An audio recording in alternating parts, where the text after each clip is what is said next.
Dealing with the past has a way of flowing to our present through memory. There is so much that happens to us, around us, every day. Many events unfold. We have a roller coaster of multiple emotions. We feel happy, we feel sad, we feel jubilant, we feel dejected. The gracious nature has made it impossible for us to carry all the impressions in our active consciousness with us. Otherwise, there will be no focus, no sanity, and freshness to connect with the present, perceive, and appreciate the beauty of nature. We are humans because we can leave our past behind. We are present and we celebrate the present with this ability to move beyond the past. This gift of nature or cosmic being or Bhagavan is part of the game. The Creator wants us to participate in His wonderful creation. So let us say each one of us is given the Creator's franchise.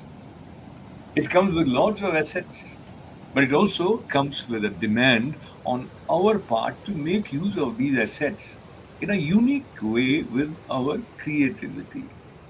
How are we doing?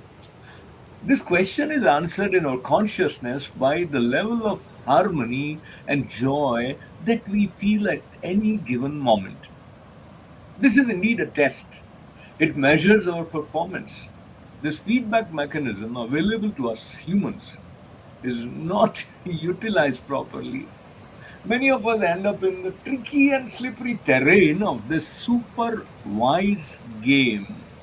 The game is super wise, and we all are bestowed upon with the pulsation of wisdom in each and every pore of our physical frame, also. In order to avail this boundless wisdom, we need to tune ourselves to none other than our own being. So, this requires us to have full assurance and confidence in ourselves. This conviction would stem from the fact that we are a part of that whole which is visible in the form of sun and moon and air and water and earth, and creativity of the infinite is visible in so many colors and grandeur. When we get engrossed in the small game, we forget about our richness and start weeping or getting stressed with the assumption that we are poor and we lack so many things. We consider ourselves as helpless and poor and caught up in a circle of frustration to more frustration.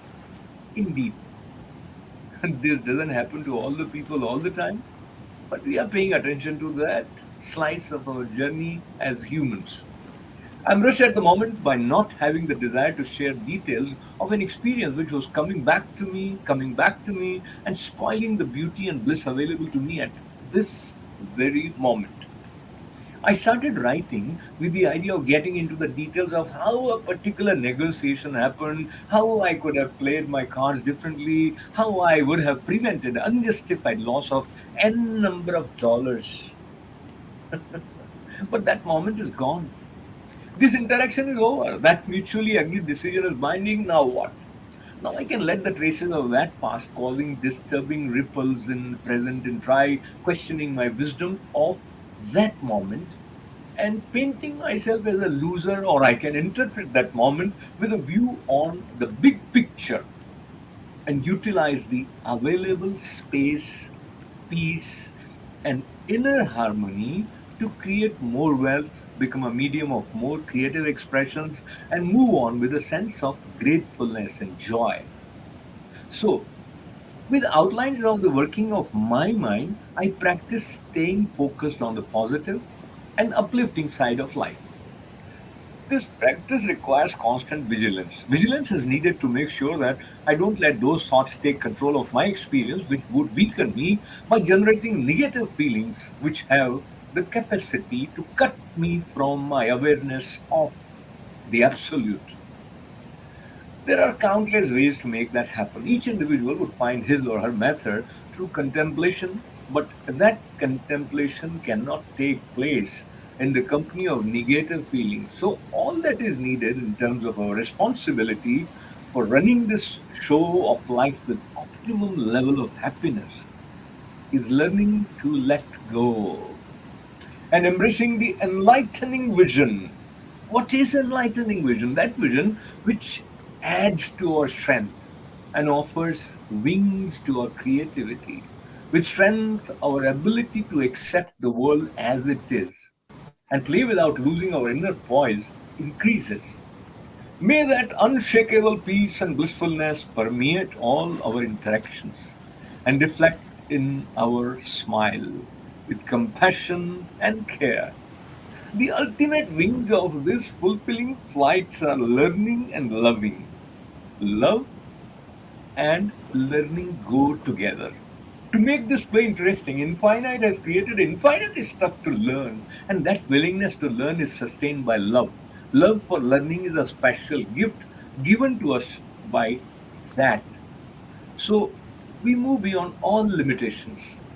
Learning is growing may sound as a cliche, but when you relate to this idea and apply this in your life, you realize this idea of continuous learning is not just a source of expansion and joy, it is also a way to appreciate the creativity of that creator who is beyond time and causation. May this appreciation unknot all those knots which prevent us from manifesting pure joy and success with effortless ease, which is natural with the awareness that we are just the medium. He's the doer. Let this not act as an excuse to become lazy. My guru once referred to laziness as a kind of death. We are also addressed as sons of immortality by Swami Vivekananda. We are not here to die, we never die.